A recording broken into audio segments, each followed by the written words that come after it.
Today's episode is brought to you by Vincero. Hey, brother! Yes, I did get new glasses. Thanks for noticing. Hold on and let me put on my jacket, guys, because I still have chills from the latest Endgame trailer. I'd show you, but, well, I put the jacket on now. So allow me to reenact it for you. Why is everything red? What do those suits do? Why, Tony, why? Nebula makes a comeback to Earth. That's cool, cool. I like this one. But for me, the real big takeaway from this particular trailer was definitely the new suits, because they seem to unite the team in a way that they never have been before. And they look awesome. And today we're going to get to the bottom of them and figure out, what do they do?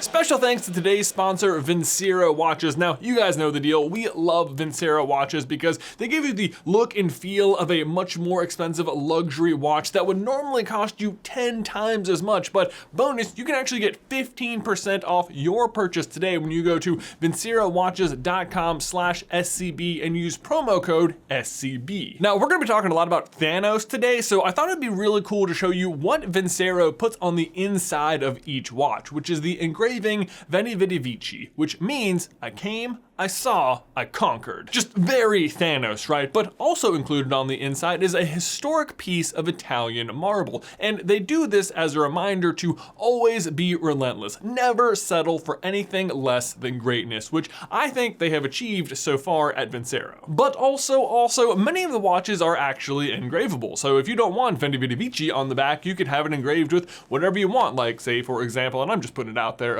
hey brother. But again, you can get 15% off your entire purchase today at vincerowatches.com/SCB and use promo code SCB. And now, on with the video. Oh, Marvel, you clever devils, you absolute magicians. Everybody look over here at our brand new sparkly Avenger. It's Captain Marvel, Brie Larson. She's so powerful. She's a woman, the future leader of the MCU. Thanos doesn't stand a chance. Truly experts at trailer construction too. I mean, the ending of this trailer is amazing. Yes, Marvel, bravo. Everyone and their mom is talking about Carol and Thor, which is exactly what you want. Whilst in the meantime, all of the answers actually lie in your lowest stakes movie ever, Ant-Man and the Wasp. Like, really, when it came out, it was kind of a head scratcher. Like, was it worth it, Marvel? Was it worth making an entire movie to save Janet Van Dyne from the quantum realm only to have her die again like 2 minutes later? Was it worth it? I mean, not for nothing, but Spider-Man saved an old lady in like 10 seconds and he even got a churro for it. I just lost old Dominican lady. She was really nice and bought me a churro. Actually, box office wise,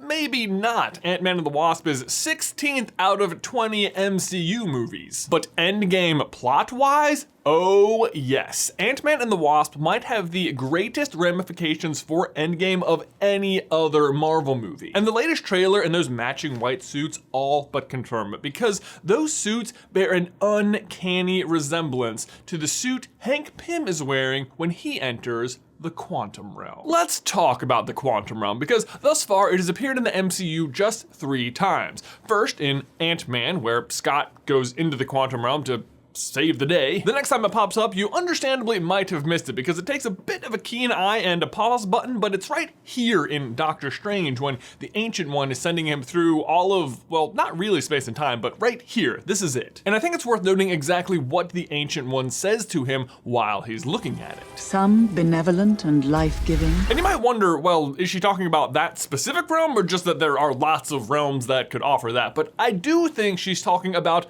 that specific realm, because the next realm she describes, Others filled with malice and hunger. And when she says that, she is definitely describing the dark dimension Doctor Strange is currently observing, where Dormammu is living in his currently bargainless existence. Dormammu!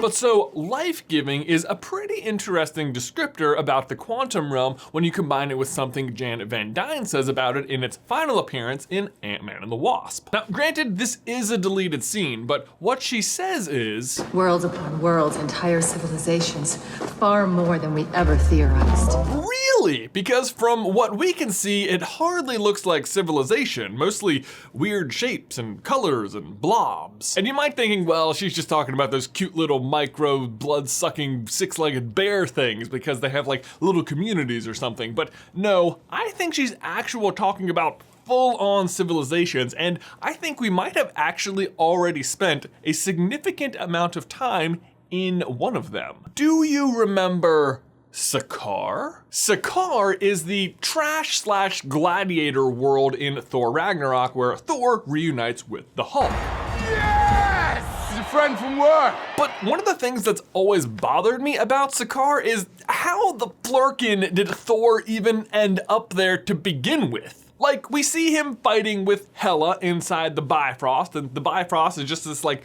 tube portal thing through space, right? So when he gets knocked out of it, he should just be like, you know, I don't know, in space, right? Like when the Guardians find him in Infinity War? Like what gives, and why when he leaves Sakaar does he have to go through the wormhole? Can't he just fly out into space through the atmosphere? And why is Heimdall having such a hard time seeing him while he's there? Like, can't he see everything? Isn't that his whole power? I see you, but you're far away. Like seriously, where is this place that even Heimdall is having trouble seeing him? Like when he gets kicked out of the Bifrost, he's on his way to Asgard. At the very least, he should be near Asgard. Well, according to the little intro video they show to Thor when he's on Sakaar, it is located on the edge of what is known and unknown. Sakaar lives on the edge of the known and unknown. Ah, good.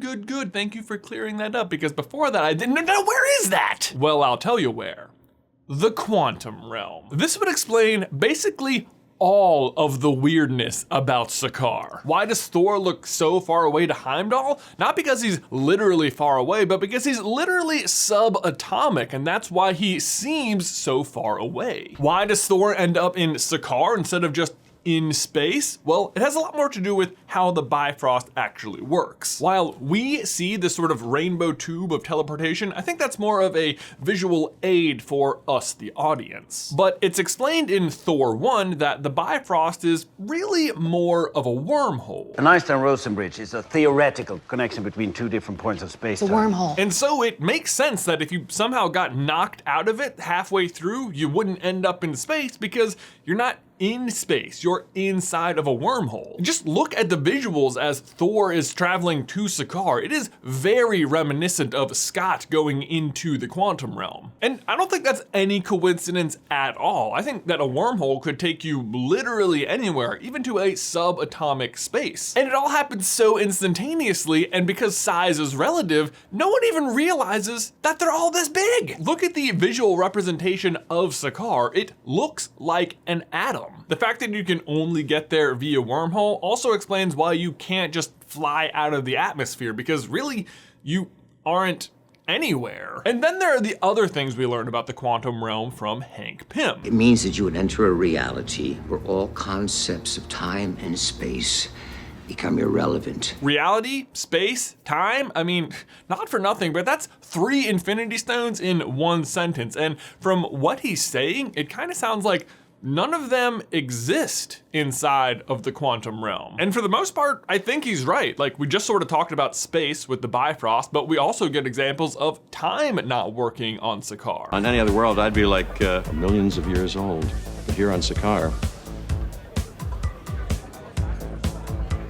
honestly, that might be my favorite line in the entire movie. But it is consistent in that time acts inconsistently. Like, the Hulk has apparently been missing for 2 years, and that's how long he thinks he's been there, but Loki exits the Bifrost just 4 seconds before Thor, and he's been there for a few weeks by the time Thor gets there. So things don't really add up. It's almost like a time vortex or something, which might sound familiar because Janet Van Dyne literally says it at the end of Ant-Man and the Wasp. And don't get sucked into a time vortex. We won't be able to save you. But okay, so what? What if Sakaar was in the quantum realm? What does it matter? Why does any of this matter? How does it relate to Endgame? So glad you asked. You guys are so good at asking the right questions. It matters because, as we said earlier, the Avengers seem to be wearing a little bit more advanced version of of the quantum suits. And because of the whole time vortex comment, I think a lot of people are assuming this means there's going to be some time travel happening in the movie, and while that is certainly a possibility, we have a different theory, that the real reason the Avengers might be heading into the quantum realm is so that they have a place to battle Thanos on even ground. Cause see, here's the problem with bringing the fight to Thanos, is that Thanos has no reason to fight them. He's already won. Snap complete. Game over. Mission accomplished. He's already all-powerful. He basically can't lose as long as he's wearing the gauntlet, and he can always walk away from a fight with the Space Stone or just undo anything with the Time Stone. But what if you could fight him in a place where those things don't exist? A place beyond space and time. Really, it's their only chance, because otherwise Thanos has no reason to even engage them in a fight. And besides that, look who happens to not be in this particular lineup of characters in white suits. Thor and Carol. Thor, who happens to have access to the Bifrost thanks to Stormbreaker, which we know can get people to Sakaar, at least accidentally. And Carol, who might be the only one strong enough to distract Thanos long enough for Thor to send him through the Bifrost. But so then what? Let's say they get him on Sakaar. Is the Infinity Gauntlet then completely useless? Somehow I kinda doubt it. I feel like it'll probably just be like a toned down version, like a Diet Infinity Gauntlet? Still way more powerful than everybody, but not so powerful that the fight is over right away. He won't be able to just walk away from it the way he could anywhere else. The Avengers would at the very least stand a chance. But a chance to do what? Just take the gauntlet from him? Kill him? Undo the snap?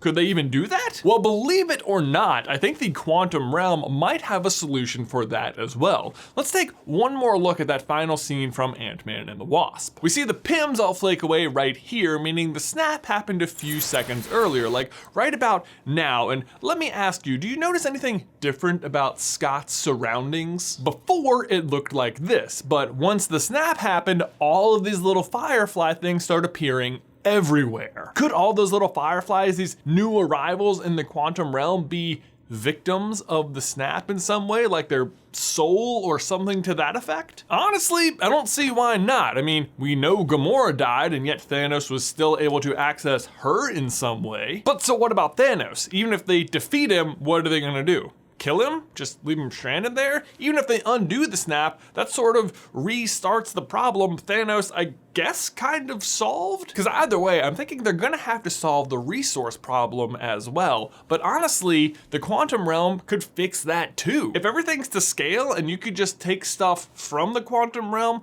back to the real world and, like, you know, supersize it, that might give you way, way, way more resources all of a sudden. And we've already seen them remove stuff from the quantum realm. That's Scott's whole mission at the end of Ant-Man and the Wasp. He's collecting healing particles. They can take stuff from there and bring it out. And if Sakaar is in the quantum realm, then we've even seen people leave it before. And, like, think about it. If you could harvest things inside of there, grow new crops, make new stuff, bring it out, resize it, resources forever. It solves everything, and they might not even have to kill Thanos, because after all, they don't trade lives. Thanos could go on to be one of the new faces of the Gladiator champion thing, which also means he could come back at some point. And who doesn't want to see Thanos come back in another 10 years for the next round of Avengers? I know I do. Or even better yet, what if Thanos just sees the error of his ways, sees that there's an alternate solution that doesn't involve killing half of the universe? They could leave him there as an overseer of the production of resources and as a guardian of the Infinity Gauntlet, the only one responsible enough to use it. This would stop them from having to kill him, and it would remove the Infinity Stones as a plot device moving forward, effectively ending the Infinity Saga. Plus, then you have the opportunity for there to be one day when they need to go call on Thanos because an even greater galactic threat has arrived. And oh my gosh, I can't imagine how awesome that would be. Like, you go to the end credits and they're like, "We need your help." And he just turns around and smiles. But there you go, guys. That's our theory for why the Avengers finally decided to get matching uniforms, so they could bring Thanos into the quantum realm, undo the snap, and provide endless resources for the universe. And besides, what better place for the Hulk to regain his confidence than where he used to be grand champion? Ben, my question for you and everyone else, what do you think? Was Sakaar inside the quantum realm the whole time? Let us know your thoughts in the towel section down below. Again, we want to give one final thank you to our sponsor today, Vincero Watches. I've been sporting one the whole video. This is actually a new watch from them from the Rogue collection. If you'd like to add it to your collection or just your wrist, you can go to vincerowatches.com/SCB and use promo code SCB for 15% off your entire order. Guys, thanks so much as always for watching today's video. Please leave a like on it if you haven't already and subscribe so you don't miss any future Marvel action from us. If you want to see how we think Nebula might be a Skrull, you can check out this video right here. And if you want to see why Nick Fury didn't call Captain Marvel earlier, you can check out this video right here. But Ben, that's all I've got for you today, man. I will see you in another life, brother.